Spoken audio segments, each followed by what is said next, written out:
Divorce is one of the most challenging transitions in life, and without the right guidance, it can quickly turn into a disaster.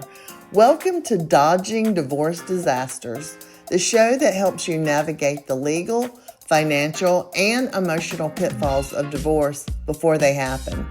In each episode, I sit down with a top professional in the divorce community to hear real-life war stories, cautionary tales from the trenches of divorce. But I won't leave you with just the horror stories. The experts will break down exactly what went wrong and, more importantly, how you can avoid making the same mistakes.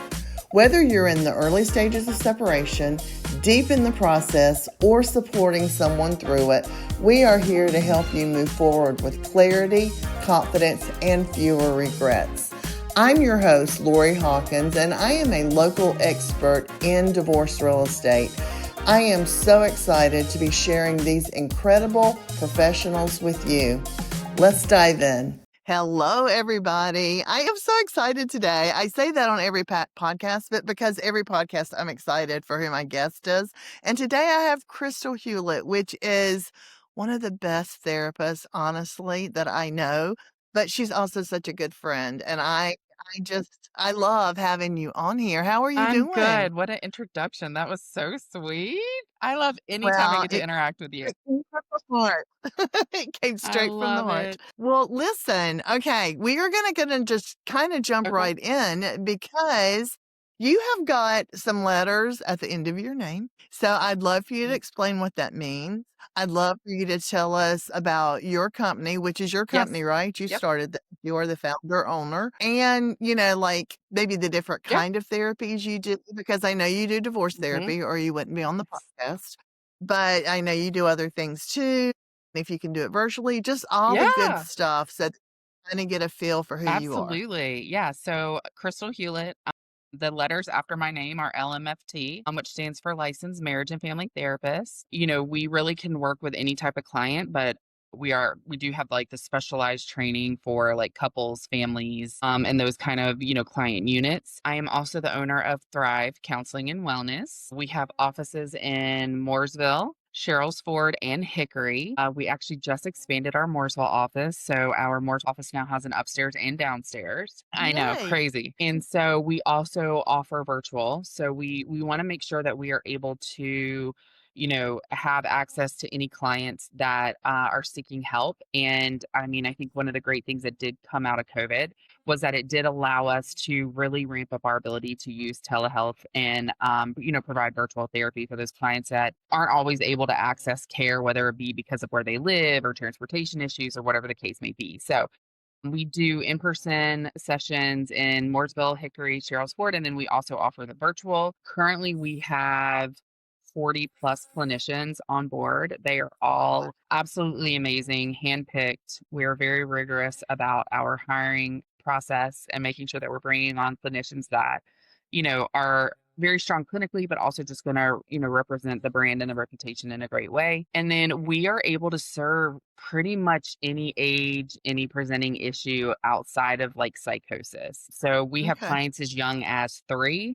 And then we have clients that are, well, our older generation that just come with so much wealth of stories and experience. We work with Mhm. couples, we work with families, we work with substance abuse, different types of addiction, multitude of presenting issues, anxiety, depression, relationship issues, behavioral problems, gender identity across the board. There's not much that we can't work with in house. And Mhm. so, we try to be a very like all encompassing kind of practice. That is why I never hesitate to, on any of my social platforms to always You're recommend so you sweet. guys because, well, you have someone We do. that can help in the Yeah. situation, no matter what someone says they need. And I did know this, and I love that you do handpick. I mean, as an owner, you take that very I do. seriously because your therapists are an extension of your brand and your business. So you want to make sure that you have top quality people Bingo. there, and if they're not, then you get rid of Bingo. 'em. So, Yeah. yes, I mean, I love that, and that gives me confidence to be able to recommend you. We appreciate it, and I recommend you all the time, because what you do is amazing. And I do think, Well, thank you. I of appreciate that. course. I think one of the things that really helps us stand out as well is that we do take a multitude of insurances. A lot of private practices have kind of started to shift to like just the private pay clients not accepting insurance. And insurance is expensive and people pay for it and they want to be able to utilize it. And so we are in network with most major insurances. We're also one of the very, very, very few private practices that still take Medicaid. So we are in network with, Okay. yeah, we're in network with the normal Medicaid that's through the government, as well as the some of the private insurances have gotten into the Medicaid game, so we're also in network with them. And so we're able to really allow, an array of clients to experience the private practice, offices, whereas a lot of times, unfortunately, Medicaid clients get pushed over to community mental health or to some of those other types of agencies, and so we love that we're able to give them the private practice experience no matter what their insurance is. That is great to know because honestly, that is just something I've never thought about, Ab and therapy can be expensive. absolutely. So, I mean, that's good to know. And I know there are a lot of insurance plans that allow for Mhm. therapy. So that's great Yeah. information to have. Yeah. Thank you for sharing that. Absolutely. I always ask you guys, all my guests, like to give me a fun Yeah. fact about yourself, and yours kind of cracked me up. You have one, not two, not three, but 17 tattoos. And I think I've added All right. 2 since I last talked to you, so I think we're at 19. Are you collecting them? Okay, I am not a tattoo girly. No judgment for anyone that does it. That is just not Yeah. something that Yeah, floats my yeah. boat, right? I Totally. mean, it doesn't. So I am always curious as to Yeah. why. Like, why do you feel the need? Maybe one, I can see my kids, especially my daughter, is like, because, she always says, I love you. And I say, I love you too. And she's like, Mom, let's get that on Oh, each other in our yes! handwriting. I love this I idea. mean, cool. But I'm like, if you want to get a dot Yeah. Cool. somewhere and I'll get a Like a little dot in heart. the same place. Yeah. I was like, "Maybe." But, I am old enough to know that my skin is not in the same place that it used to be, and I'm like, and Yeah. that's what I keep telling her when she gets, these tattoos, but I digress.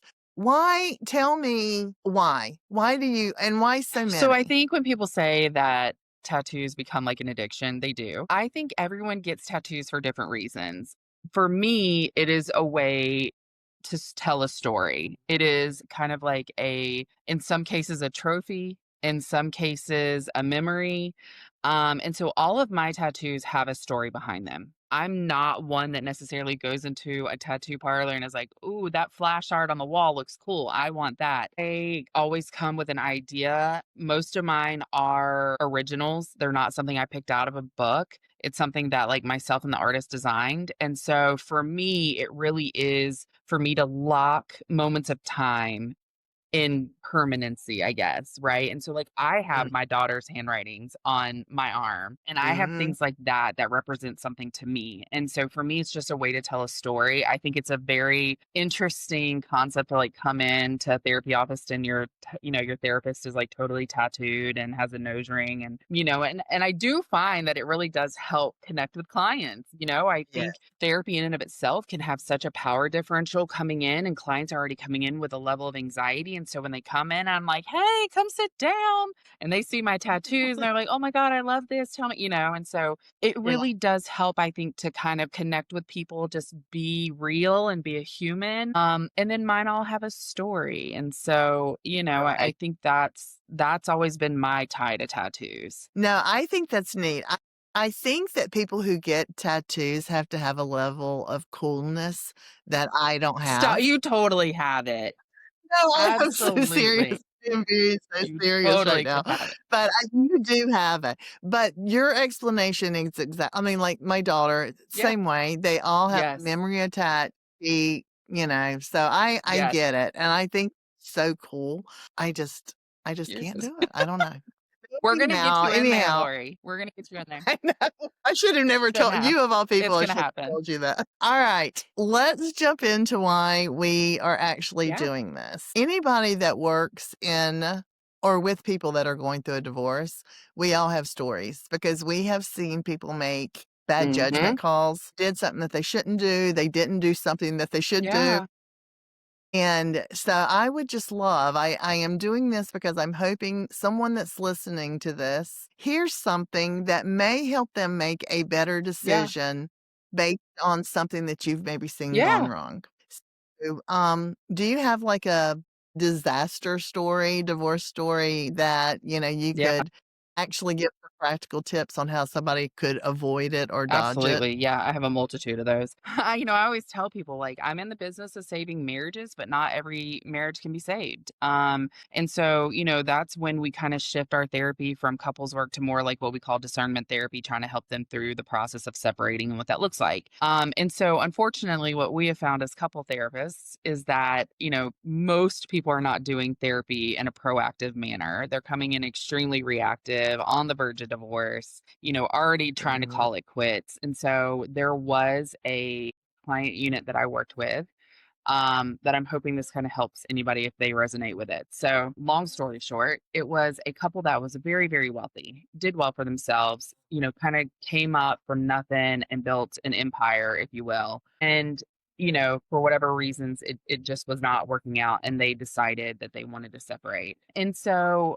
I think, divorces can have a multitude of factors that play into the difficulty of them, right? Whether it's financial, whether it's children, whether it's location, whatever the case may be. And so what we found for them was they started off in a route of trying to just do mediation. And that's usually my go-to out of the gate is like, let's see what we can handle through mediation. You get much more Mhm. control over your money and what you want to do with it and the decisions when it comes to kids, and you're not having a judge necessarily decide these factors for you. Like, let's go with the least invasive and try to give you the most control. And so, we got them in with an amazing mediator, and we were nitpicking during this time. I was doing discernment therapy with them. So they were working through mediation on the legal side because we don't handle legal stuff.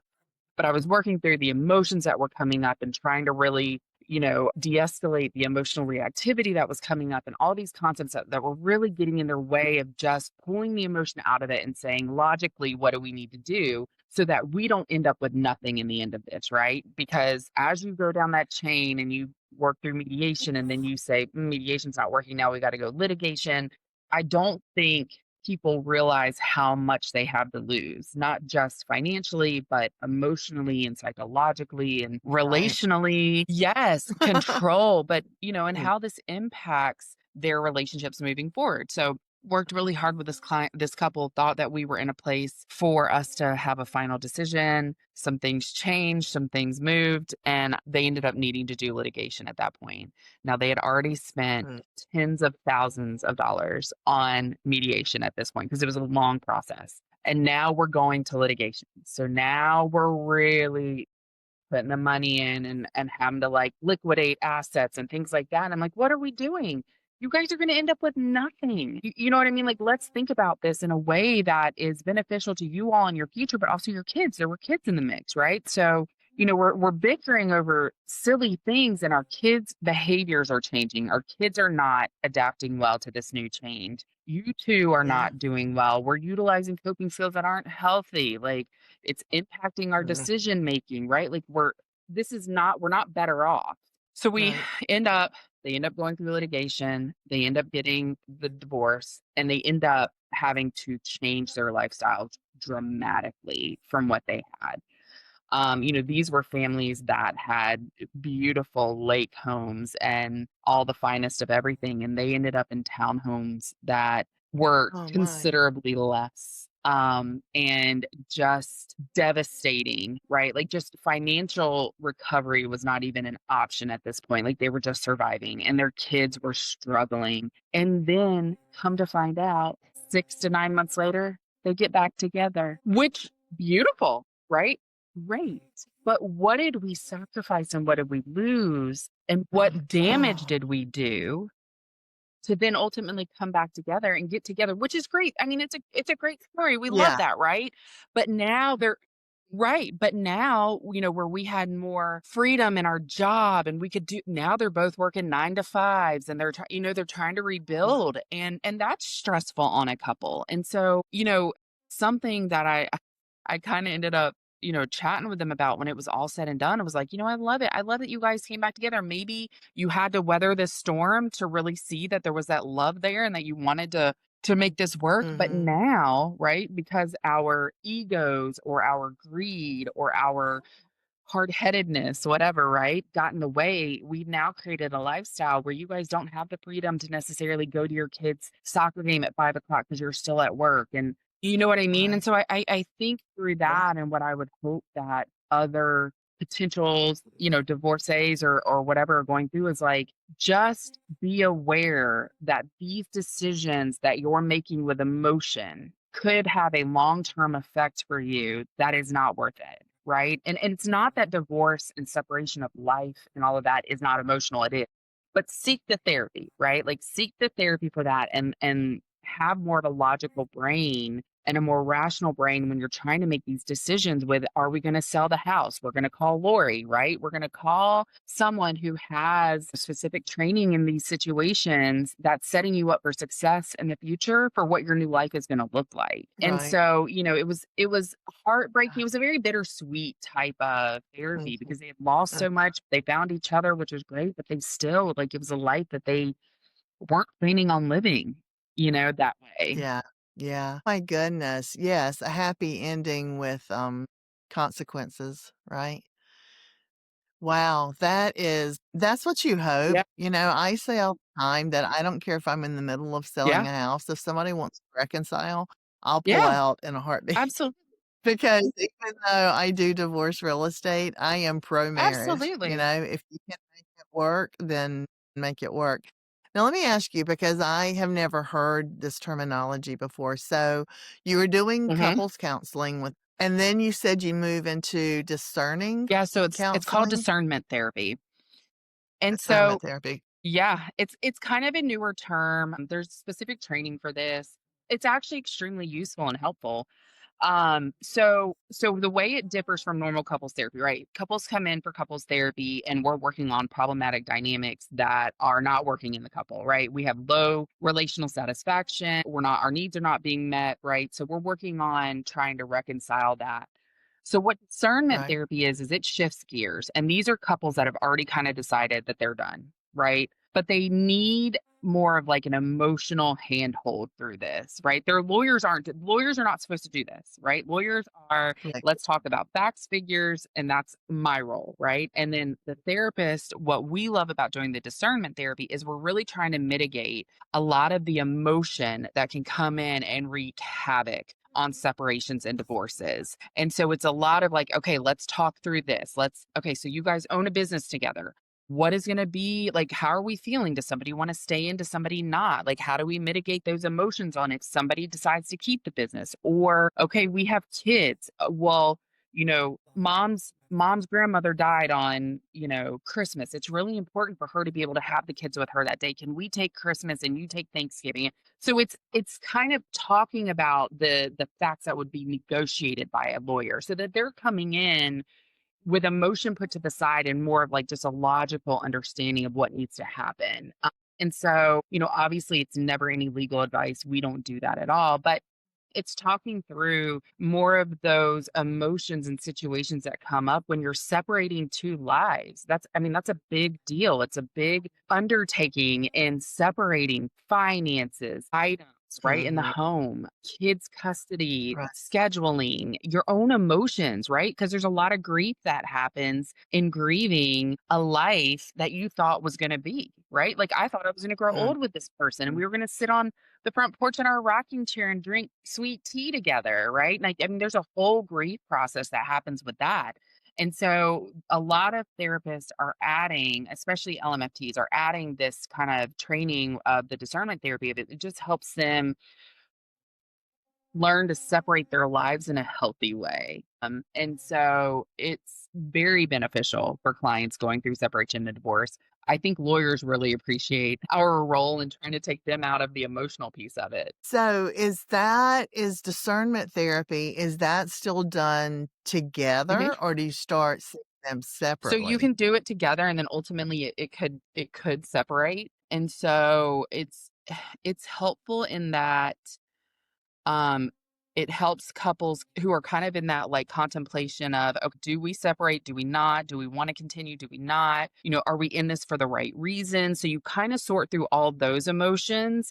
And then you can continue if you have a couple that is amicable and able Yeah. to Good word. yeah, right? If you have a couple that is amicable and able to sit in session together and really work as a team on the separation, it's fine. If you find that you have a more conflictual couple, as you've worked through the discernment and then we've decided like we're done. We're done, we're going to go our separate ways. Then at that point we may bring in two separate therapists to do like more individual work with them. It really just depends on how the couple's functioning. That's amazing because I haven't heard that at all. And it kind of okay, because in the beginning when I first started doing this, I had to learn a lot of Mhm. lingo too, right? There are so many professionals that are within the divorce Yes. niche, right? Because like divorce coaches, I was very confused with Mhm. the different divorce coaches and Yes. therapists. So some of this that you're doing though in discernment kind of rolls over into maybe what a divorce coach does, right? It kind of helps them to get their to think clearly, keep them on track, on focus, that kind of thing. Where I know a divorce coach doesn't necessarily do Right. couples. They kind of just More have, individual. but it kind of seemed like it was, I mean, and I might be totally wrong. And I don't think that you're trying to take over and be the Mm-mm. divorce coach by any means. There's a time and a place for a divorce Absolutely. coach.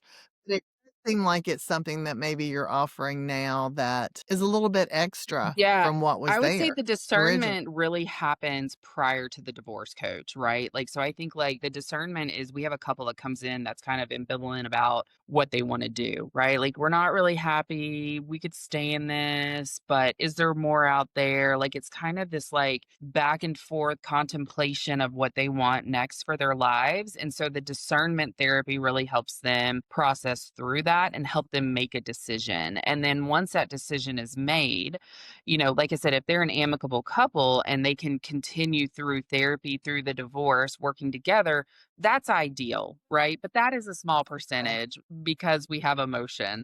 And so I think at that point, if we see that a couple's not going to be amicable, then at that point, we would either separate and say, hey, let's work individually with therapists to work through this emotion. Or if it's really just more of like a logistical kind of piece, then a divorce coach is great for that. I think the difference between the two is you're definitely going to see the therapist utilizing specific modalities, interventions, things like that to really work on the Mm, emotion and the attachment and the trauma and all those. right. Whereas more on the divorce coach side, it's more of like this logistical, like, how do we get from point A to point B? You're Both right. extremely helpful in the situation. Yeah. No, those are really good points, and you're exactly right on that. Yeah, exactly. Okay, so let's say I have said this to you over and over, and I say it in Second Saturday every time I'm there.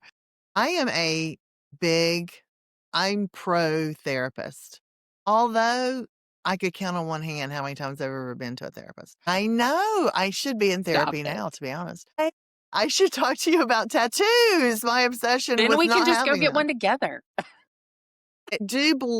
I Mhm. believe in therapy, and I wish I had gone into therapy when I went through my Yeah. divorce, because it would not have taken me a good solid 5 years to work through Yeah. things if I had somebody, Yeah. to kind of know what they were doing, helping me along. But I don't have at that point in time, I didn't have all the knowledge like I do Yeah. now, the therapist and everything.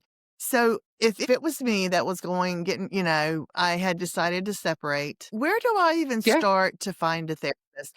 And do you guys all kind of do the same thing? Like what kind of questions should I ask if I call or email and say, "Hey, I'm Yes. separating." What should be like red flags of something maybe that I don't Yeah. want or green flags like, I need to try to get in with It's this such a person. Does that make yes, sense? Does this such a great question. sense? It's such a great question, and I do think it can be very overwhelming in finding a therapist because there are so many out there, and we all do something different. And so the first place I always tell people to start is it's a website called Psychology Today. It's kind of like the online yellow pages of all the therapists in the area. And so what's great Okay. about that website specifically is you can go in and you can sort it by your location, your insurance type, if you want a male or a female, across the board. Like you can just sort it so that you get a very specific output of who you're able to see. And so that's always where I tell people to start first, unless they've been given a specific referral, right? So let's say you've been given a specific referral to Thrive Counseling and Wellness. And so, what I would recommend people look for, for people who are going through a divorce or thinking about a divorce or post divorce, whatever. One, I really think you need to find a therapist who has experience in relationship issues. Majority of your LMFTs are going to be kind of at the top of that. We are trained very systemically. We're trained different than the other two licenses. There's three licenses in mental health. You have your LMFT, which is a licensed marriage and family therapist. You have your LCSW, which is your licensed clinical social worker. And then you have a LCMHC, which used to be our old LPC. We can go acronyms for days here, right?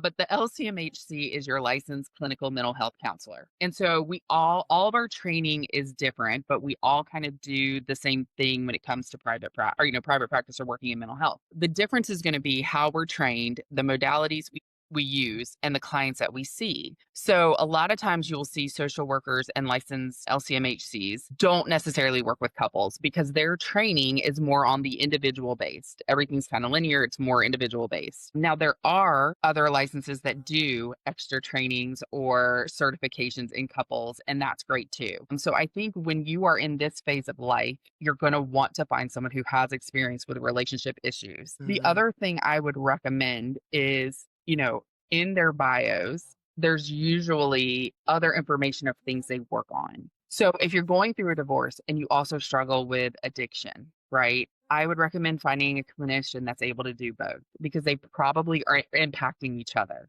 right? Or if you're a new mom and you're struggling with postpartum, also going through a divorce, I would also look for a clinician that, does postpartum work.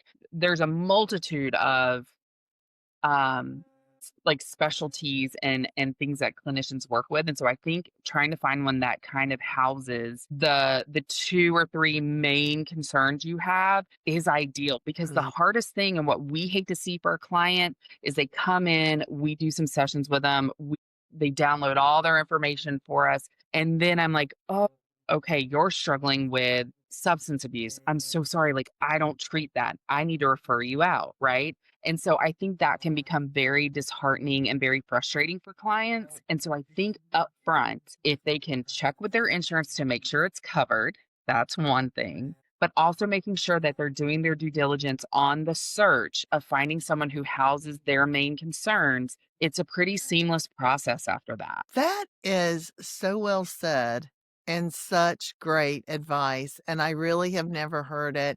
I am a bullet Me too. point kind of person. I can do whatever needs to be done if I Same have way. got it boom, boom, boom. And I love that because, I mean, to me, that is such great practical advice for someone that's trying to find a Yes. therapist. And it's good to know that your Mm. company, your organization, they can find somebody that can help them through all Yes. of it, because that is so good, because I would think there would be nothing worse than what you said about getting in there and really start opening up and making progress in one area and then realizing you have another, and that therapist is like, "Whoa, Yeah. we can't go down the road here." So then you're either starting over or whatever. Let me ask you this, and I don't even know if this is Yeah. a thing. Like, can someone do you do any kind of consultations to make Good question. sure you're a good fit, or how does that work? I love you asked that. So every practice is different. Some practices do consultations. So we do not. And I'm going to explain why. So, one, Mhm. we have amazing admin staff who schedule our intakes for us, and they have all the information for all of our clinicians. And so when a client calls in and they say, "Hey, I'm Crystal, I'm coming in because I'm going through a divorce, I just had a baby," whatever the case may be, we have kind of like a list that we can go down that says like, "Oh, okay, this therapist works with that. She can take their insurance." So we have what we consider intake specialists. So they call us and we get them in. They kind of vet them up Correct. front. But let me tell you the thing with consultations, and this is not a dig to anybody that does free consultations, to each their own, right? I will tell you in my experience, and I've been doing this for a while, I feel like free consultations can be quite the liability. If I get someone who calls me and says, "Hey, I saw your profile, I want to do a free phone consultation," I get on the phone with them. I have no information about them, right? I don't know where they live. I don't know, or, anything, not really anything. And they tell me that they are a harm to themselves, that they're thinking about hurting someone else. I now Mm, have an obligation, right, to protect and to notify someone that something's happening. However, I have no information to go on. So if I call the authorities and I'm like, "I just had a random phone call. Someone said they're going to do this, but I don't have an address to send you to. I don't have a phone number I don't have not I don't even know their name necessarily," right?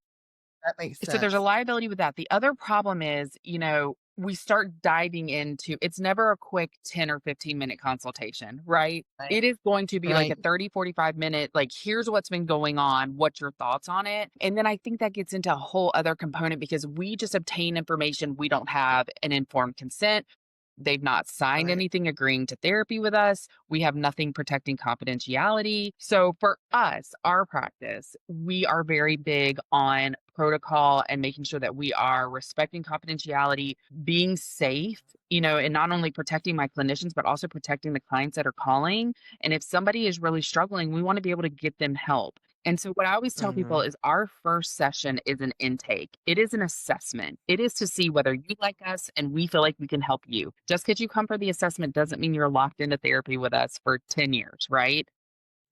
Right. And so I always say, like, instead of that phone consultation, come in, sit with us, let us have a face to face, feel each other's energy. We also have your information in our system in case something goes on. We know how to assist. Mm, But that's kind right. of our feel on consultations. There are other practices that do it, and that's fine. I do think that there is a benefit to it. It does help clients know if they feel like it's going to be a good fit or not. But I think in the quick little phone conversation, it's really hard to download everything you need to know whether you're going to be a good fit with somebody or not. No, that totally makes sense, and I respect you for doing that because it not only does it help you, but it also protects them without them really even realizing that they need the protection, Absolutely. so Yeah. that is great. Well, is there anything that we did not discuss that you feel like we need to, or anything you wanna tell our Oh my gosh, listeners? I could go on for days. I'm just kidding. I love this podcast with you. I think a couple of just important facts to remember.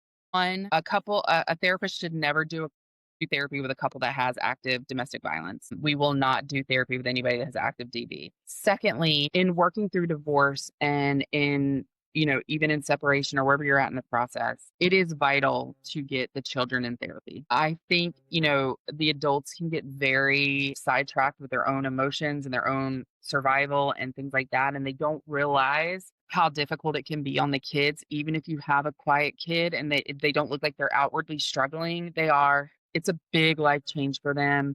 And so I highly recommend, the earlier you can get kids in and let therapists work with them through the change, there is a better prognosis on the other end than doing it retroactively. And so I always like to say that point about the kids because I do think sometimes they just are the pawns in a lot of it. I totally I, agree, and I'm guilty of that and too. we're human, right? Like it's human nature, but I wish I had a dollar for every time that we see kids being used as pawns in divorce cases. And it is so harmful to the child, but also their relationship with that parent. And so I, Right. I think that would be something I would really encourage listeners to seek as well.